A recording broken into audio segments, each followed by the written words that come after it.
सिर्फ देखिए, बहुत तरीके होते हैं, हम सबको तरीकेकार पता है। कौन सा केस लगना है ये भी एक डिसीजन है, कौन सा केस नहीं लगना ये भी एक फैसला है, कौन सा केस 15 साल नहीं लगना है, कौन सा केस आज लग जाना है, कल जो फाइल हुआ है या नहीं भी फाइल हुआ वो लग जाए, ये भी कम्प्लिसिटी है।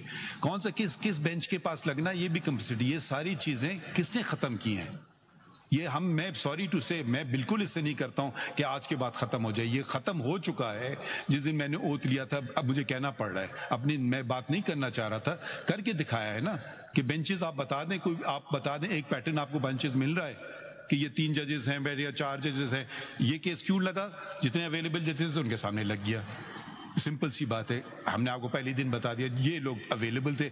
एक जज हमारे मोहतरम जज, उन्होंने कहा मैं इसमें, उन्होंने ऑर्डर पास करके कहा मैं नहीं बैठना चाहता हूँ, उनकी मर्जी है।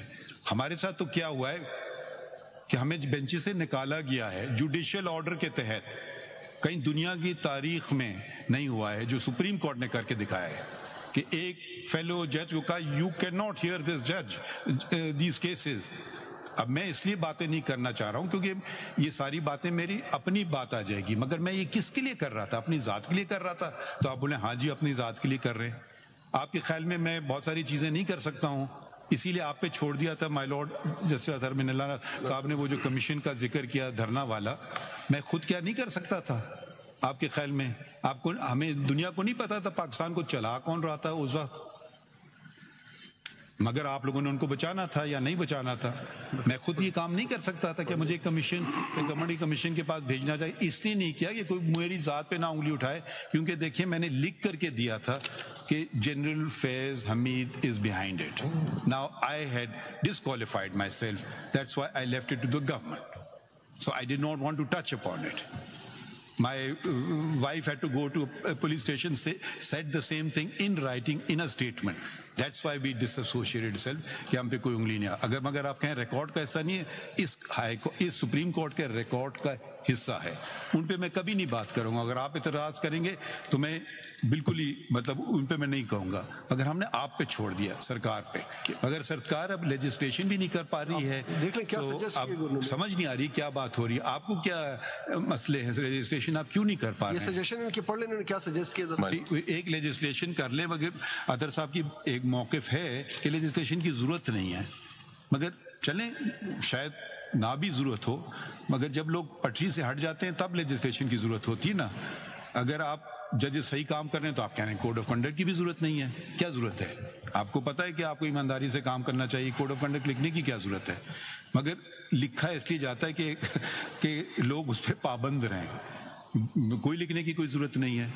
मगर जब एक हुक्म आ गया है सुप्रीम कोर्ट का कि लेजिस्लेशन आप कर लें और आप फिर अपने तौर पे आपने खुद विड्रॉ भी कर लिए तो लेजिस्लेशन करिए। हम आप तो ये नहीं कह रहे हैं कि कैसी लेजिस्लेशन करें, या पार्लियामान का इख्तियार है। हम तो चाह रहे हैं पार्लियामान को मजबूत से मजबूत तर बनाएं। जब तक पार्लियामान नहीं मजबूत बनेगी दूसरी ताकतें मजबूत बनती जाएंगी। अगर हम ज्यादा स्ट्रेस करेंगे फिर आप कहेंगे जी इंटरफेरेंस हो रही है। Judgement is binding upon the all the institution. आप करें और प्रपोजल जरा देखें, वो भी यही कह रहे हैं, आप प्रपोजल जरा पढ़ लें। एक क्वेरी पुट कर लूं, उसके बाद आगे बढ़ लेते हैं इसी जंक्चर पे। पैरा 53 जो फैजाबाद धरने की जजमेंट का भी आपने पढ़ा है, पेज 4 पे उसका सब क्लॉज 3 जो पढ़ा जिसमें लेजिस्लेशन की बात की थी, करें इंटेलिजेंस एजेंसीज के मैंडेट के लिए, वो लेजिस्लेशन नहीं हुआ। उसके रीजन भी अभी सामने आ गए क्यों नहीं हुआ। 2-3 सवाल हैं, वो जरा नोट डाउन कर लीजिए, अगली पेजी पे हमें असिस्ट कीजिए बेंच को, कि तीनों एजेंसीज जो ISI है, MI है, IB है, इसकी एनेक्टमेंट के लिए जब ये वजूद में आई तो कोई इंस्ट्रूमेंट तो बना होगा जिसके तहत ये वजूद में आई हैं। तो सबसे पहले तो हमें वो रेलेवेंट एनेक्टमेंट्स दिखाइए अगली पेशी पे कि कौन सा लॉ है जो इन एजेंसीज की क्रिएशन को डील करता है। उसके बाद इन एजेंसीज की जॉब डिस्क्रिप्शन बताइए कि इनकी जॉब डिस्क्रिप्शन क्या थी और इनका काम क्या था।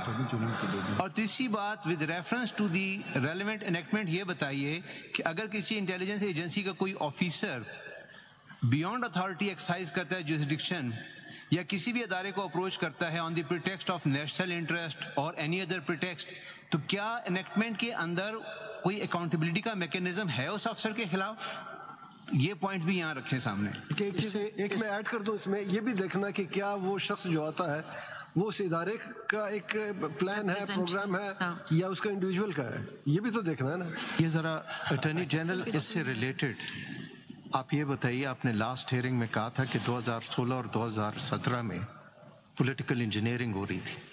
Who was in government?